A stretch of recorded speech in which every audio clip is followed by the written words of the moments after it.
Oi, turminha, tudo bem? Vamos para a nossa aula de ciências. Abra a apostila lá na página 4. Nós vamos falar sobre a água e os seres vivos. Bom, água e vida. O planeta Terra apresenta uma grande quantidade de água. Na verdade, a vida como a conhecemos somente é possível na presença dessa substância.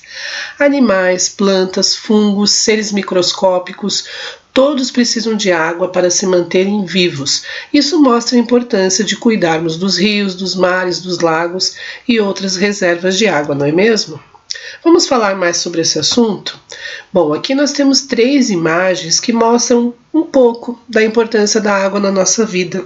Então, a água na alimentação, no preparo dos alimentos, a água na nossa higiene e também a água no nosso lazer, dos mares, dos rios, dos lagos, onde nós podemos nos refrescar, né? Praticar esportes. Então, são infinitas as utilizações da água, né? Para que nós utilizamos a água. Então vamos falar um pouquinho sobre isso. As imagens mostradas, elas têm 3 situações em que a água é fundamental. Cite ao menos mais 3 exemplos de situações que não acontecem sem a presença dessa substância. Então, nós temos a água para a nossa hidratação, nós temos a água para a produção de alimentos, não apenas no cozimento deles, no preparo deles, mas também na questão da agricultura, né, da irrigação. Nós temos a água, por exemplo, para produção de medicamentos. Então são várias situações onde a água é utilizada. Nas situações representadas nas imagens, é essencial que a água esteja limpa, com boa qualidade. O que pode acontecer se uma pessoa ingerir uma água suja e contaminada? Então, certamente ela vai ficar doente, né? Então, a água estar boa, né? Estar potável é fundamental. Nos mares, rios e lagos existem muitos seres vivos. Que animais ou plantas vivem na água? Então nós sabemos que existem peixes, né? Existem animais até mesmo microscópicos que são importantes e que vivem na água. A água é importante apenas para os seres humanos ou para todos os seres vivos? Então, com certeza para todos os seres vivos, inclusive as plantas, né? Extremamente importante a água para o seu desenvolvimento. Bom, a água e os seres vivos. Na imagem da Terra vista do espaço, é possível observar que grande parte do nosso planeta é constituído por água. Toda a área azul corresponde à água dos oceanos. As áreas brancas são nuvens ou geleiras de neve, que também são formadas por água. Apenas as áreas verdes e marrons não são cobertas por água, mas elas também contêm muita água distribuída em rios, lagos, lagoas ou nas reservas subterrâneas que são chamadas de aquíferos. Aqui a gente já pode começar a fazer, né, aquelas nossas anotações, a gente já pode começar a grifar as partes importantes. Então, aquíferos, que são reservas subterrâneas de água, que são essenciais para a manutenção da vida no nosso planeta. Os aquíferos são reservas de água muito importantes. No Brasil existem 2 aquíferos principais. O sistema aquífero Guarani, que se encontra em áreas do subsolo dos estados do Mato Grosso do Sul, Goiás, Minas Gerais, São Paulo, Paraná, Santa Catarina e Rio Grande do Sul. Então nós temos aqui no mapa, né, mostrando aqui com essa mancha azul, o aquífero Guarani. Temos também o sistema aquífero Grande Amazônia, considerado por estudos recentes o maior aquífero do mundo, abrangendo áreas do Acre, Amazonas, Roraima, Rondônia, Pará e Amapá, que é esse que nós estamos vendo aqui mais para a região norte, né? Então, sempre lembrando que esses aquíferos são reservas de água subterrâneas, ok? Então, aqui nós temos então a representação, localização dos principais aquíferos brasileiros. Muito importante a gente grifar essa parte, circular, marca lá um asterisco que depois vai ajudar vocês na hora de estudar. Os aquíferos fornecem água para as nascentes que formam os rios. Estes, por sua vez, desaguam em rios cada vez maiores até chegarem ao mar. Toda a água do planeta tanto a existente nos oceanos quanto a presente em rios, lagos e lagoas, é importante para o equilíbrio do ambiente e sobrevivência dos seres vivos. Então aqui a gente tem fotos, né, de lugares por todo o mundo onde nós temos grandes reservas de água. Então as cataratas do Iguaçu, que é aqui no Paraná. Nós temos também ali o Lago de Blé, localizado nas regiões dos Alpes Julianos, na Eslovênia, um lugar muito bonito, né? Nós temos ali o mar da costa do Ningalu, na Austrália, o Rio Soninho, localizado no Parque Estadual do Jalapão, Tocantins, aqui no Brasil, com águas bem cristalinas. E aqui a gente tem uma curiosidade. A quantidade de água disponível em nosso planeta é sempre a mesma, desde a sua formação. Interessante isso, né? A água apenas ela vai passando de um lugar para outro, das nascentes para os rios, dos rios para os mares, do ambiente para o corpo dos seres vivos, destes para a atmosfera, formando as nuvens e retornando ao solo na forma de chuva. Então toda a água que nós sabemos que existe no planeta hoje, ela existe desde a sua formação. Além da água presente no ambiente, todos os seres vivos, como as plantas, os animais e os fungos, têm alguma quantidade de água em seu organismo e, portanto, dependem dela para viver. O corpo de uma água-viva, por exemplo, ele é composto 95% de água. Já o corpo humano é formado por mais de 75% de água ao nascer, mas essa quantidade vai diminuindo com o tempo e chega a cerca de 50% nos idosos, o que ainda representa a metade da composição do organismo. Então nós podemos afirmar que a vida como conhecemos não é possível sem a presença da água. A água é essencial para que substâncias como os nutrientes sejam transportados para todas as partes de um organismo. Em alguns seres vivos, a água também ajuda a manter a temperatura adequada. Bom, vida dentro da água. Então a água é essencial para todos os seres vivos, isso nós já vimos, né? Mas alguns deles ainda precisam estar dentro dela para sobreviver.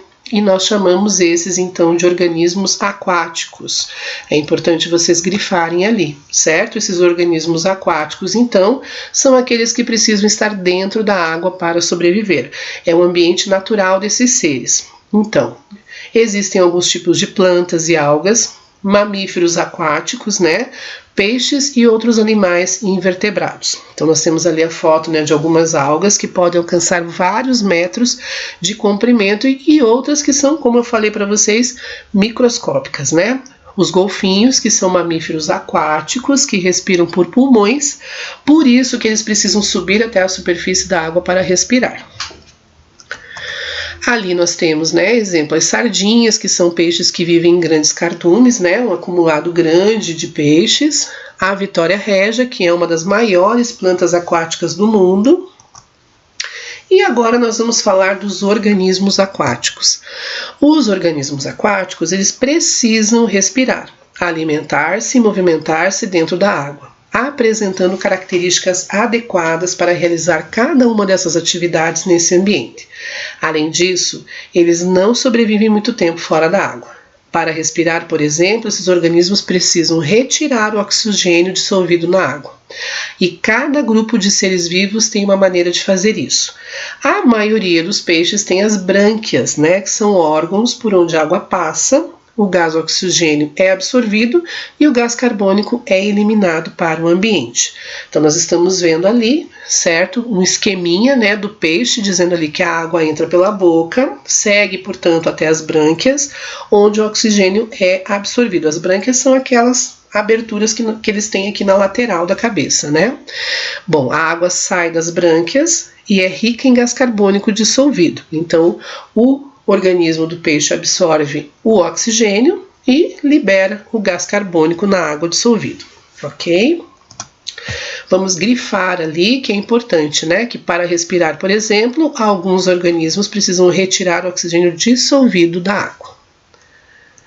Bom, Outro exemplo são as plantas aquáticas, que precisam manter suas folhas na superfície, né? Um dos exemplos é a Vitória régia. Então, ela deixa, né, as suas folhas na superfície da água para receber a luz solar e produzir o seu próprio alimento, porque elas realizam fotossíntese. Uma característica muito comum dessas plantas é a presença de ar entre as células, que facilita a flutuação das folhas. Então, a gente fica até impressionado de ver o tamanho, por exemplo, de uma folha de Vitória régia, como que ela consegue flutuar sendo tão grande assim.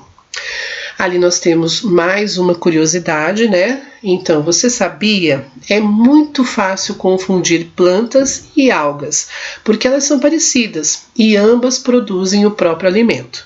Apesar das semelhanças, plantas e algas fazem parte de grupos diferentes de seres vivos, pois apresentam diferenças importantes. Vamos ver que diferenças são essas? As algas vivem apenas em ambientes aquáticos ou muito úmidos e não têm troncos, folhas, flores ou sementes. Inclusive, algumas são microscópicas. Resumindo, algas não são plantas, né? As plantas, por sua vez, elas vão ter, né, esses elementos, como folha, flor, semente, certo? Então, ali a gente tem uma representaçãozinha, né, dos espaços onde o ar se acumula entre as células da planta, fazendo com que ela flutue. Bom, no caderno de atividades, nós temos algumas atividades para realizar a respeito desse assunto, lá na página 53 e 54. Então, vamos lá. A água é essencial para todos os seres vivos. Isso é uma afirmação. Escreva 3 situações em que você usa a água em seu dia a dia. Você pode fazer inúmeras, né? Aqui eu trouxe algumas para vocês. Então, beber, tomar banho, lavar as mãos, as roupas, lavar e preparar os alimentos. Esses são alguns exemplos, você pode fazer muitos outros ao seu critério. Assinale as afirmativas relacionadas à água e aos seres vivos. O corpo dos seres vivos contém água, sim ou não? Isso. A maior parte da superfície da Terra é composta de áreas sem água. Errado, né, gente? A água transporta substâncias dentro do corpo dos seres vivos. Perfeito. A água auxilia na manutenção da temperatura corporal dos seres vivos. Também. Os seres microscópicos não necessitam de água para sobreviver.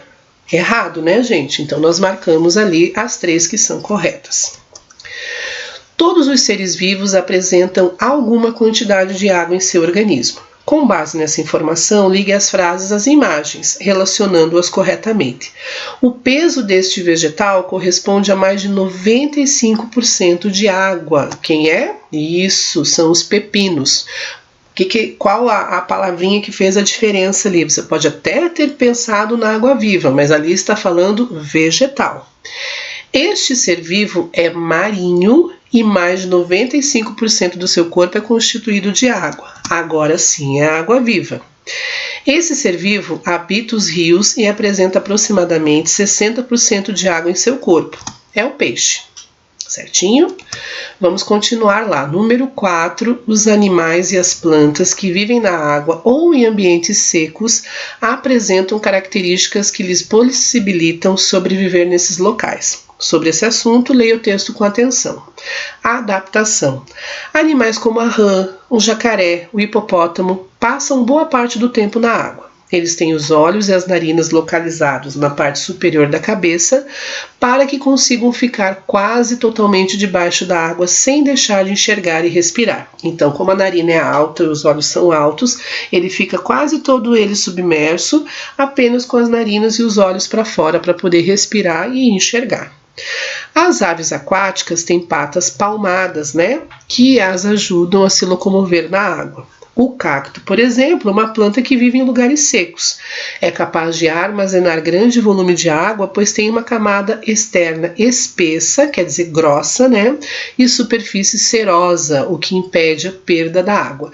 E como o cacto não tem folha, ele não faz aquela questão da transpiração, não perdendo água também por este motivo. Entre os animais representados nas imagens a seguir, marque um X naqueles que apresentam alguma característica citada no texto. Então, nós falamos sobre as patas espalmadas ali, né, de algumas aves como os patos, e nós falamos ali também sobre os animais que vivem ora dentro da água, ora fora da água, como as rãs, por exemplo. Sublinhe lá no texto o trecho que explica como uma planta como o cacto consegue sobreviver em ambientes secos. Antes disso, vamos responder a letra C. Nós vamos assinalar o nome dos seres vivos citados no texto, que são parcialmente aquáticos, ou seja, vivem em alguns momentos dentro da água. Então, a rã, as aves aquáticas, o jacaré e o hipopótamo. Obviamente que o cacto não. Bom, agora no texto a gente vai fazer a atividade de sublinhar a respeito do cacto. A gente vai começar ali no o cacto até o que impede a perda da água, que é a parte que explica o porquê, né, que ele armazena tanta água dentro de si. Bom, nós vamos agora para a apostila lá na página 9, onde nós vamos falar sobre a vida microscópica na água. Vamos lá? Então, a vida microscópica na água, além dos organismos aquáticos facilmente vistos a olho nu, existem na água milhares de seres microscópicos ou de tamanho muito pequeno que compõem o plâncton. Então, vamos ver o que é o plâncton? O plâncton ele é dividido em fitoplâncton, constituído pelas algas e bactérias que realizam fotossíntese, e o zooplâncton, formado por minúsculos animais e outros seres que não realizam fotossíntese. Isso aqui é muito importante, gente. Fitoplâncton realiza fotossíntese. Zooplâncton são pequenos animais, minúsculos animais, e não realizam fotossíntese. Os organismos planctônicos são muito importantes para o equilíbrio do ambiente. Eles compõem a base da cadeia alimentar nos oceanos, servindo de alimento para inúmeras espécies de animais aquáticos, que filtram a água e os capturam, né? Além disso, o fitoplâncton produz a maior parte do gás oxigênio da Terra. Então, quando a gente pensa assim, que são as florestas, né, que mais produzem oxigênio, nós estamos enganados. Na verdade, são esses seres, né, aquáticos que acabam produzindo a maior parte do nosso oxigênio. Entre os animais aquáticos que se alimentam do plâncton estão pequenos peixes, moluscos, as baleias e até algumas espécies de tubarões. Aqui a gente vai fazer também a nossa anotação, vamos grifar a parte aqui que explica sobre o plâncton, que explica o que é fitoplâncton e zooplâncton, que é bem importante para vocês poderem estudar. Bom, temos mais uma curiosidade ali. Existem também seres vivos que passam parte da vida em ambientes terrestres e parte em ambiente aquático, como os sapos, as tartarugas e os jacarés. Esses animais têm características que lhes permitem viver nos dois ambientes, ao menos por algum tempo ou em alguma etapa da sua vida. Então a gente tem ali o tubarão-baleia, que nada com a boca aberta, filtrando o plâncton presente na água. Ele chega a comer aproximadamente 20 kg de plâncton por dia. Quando adultos, os sapos vivem em ambiente terrestre úmido e respiram por pulmões e pela pele. No entanto, na fase de larva, como os girinos, eles vivem em ambientes aquáticos e respiram por brânquias. Então, ocorre toda uma mudança aí na sua constituição, né? Bom, vamos lá fazer as atividades então. Analise a tabela que mostra a porcentagem aproximadamente de água do planeta Terra, do amendoim, do corpo humano e da alface. Em seguida, faça o que se pede. Então, olha lá. Nós vamos pintar de azul a coluna com o exemplo que apresenta maior quantidade de água em sua composição. Então, a gente está vendo ali que é o alface. De amarelo, a coluna com o exemplo que apresenta menor quantidade de água em sua composição, que é o amendoim. Então, vocês pintam ali a coluninha toda, certo? A alface com maior quantidade de água, 95% da sua composição. De amarelo, o amendoim, que tem a menor quantidade de água, 5% apenas da sua composição. Vinícius montou um aquário com rochas e plantas aquáticas, mas ainda não tem os peixes. Na aula de ciências, ele aprendeu que existem organismos microscópicos que vivem em ambientes aquáticos. Então, ele sabe que, apesar de não ter peixes, seu aquário contém seres vivos. que apenas ele não consegue enxergar. Escreva o nome dos 2 grupos de organismos microscópicos presentes na água do aquário. Então, a gente tem os fitoplâncton, aqueles que realizam fotossíntese, e os zooplâncton, aqueles que não realizam fotossíntese. Explique qual a importância desses organismos, então, presentes na água do aquário.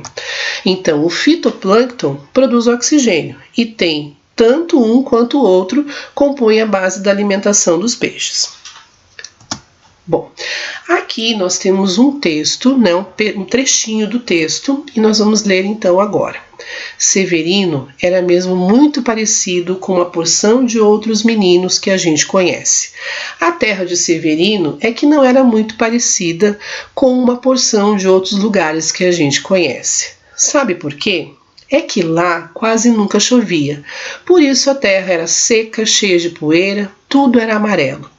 Muitas árvores não tinham mais folhas, nem flores, nem frutas gostosas para a gente comer. Tudo estava seco, até o riozinho, e as pessoas iam ficando tristes. Aqui a gente vê o quanto é triste a falta da água, né? Bom, você já viu um lugar como a terra de Severino ou vive em algum lugar assim? Bom, então viver em um lugar assim a gente não vive, né?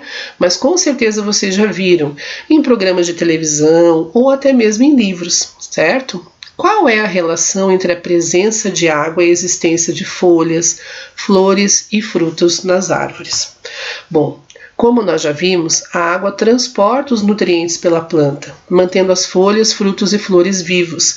Então a gente sabe que quando a gente tem uma plantinha e a gente deixa ela seca, ela vai murchando, né? Ela não vai se desenvolver, suas folhas vão secar, ela não vai dar frutos nem flores. A falta de chuvas pode provocar a escassez de alimento, ou seja, a falta de alimento. Explique como isso é possível. Então, sim, porque sem a água das chuvas, as plantas e os animais que servem de alimentos para as pessoas podem morrer. Então, desta forma, ocorre a escassez de alimento, ou seja, a falta do alimento. Água doce, salobra e salgada. Bom, nós vamos falar sobre esse tema no nosso próximo vídeo, ok? Vamos dar uma pausa aqui e nós já voltamos com mais um vídeo.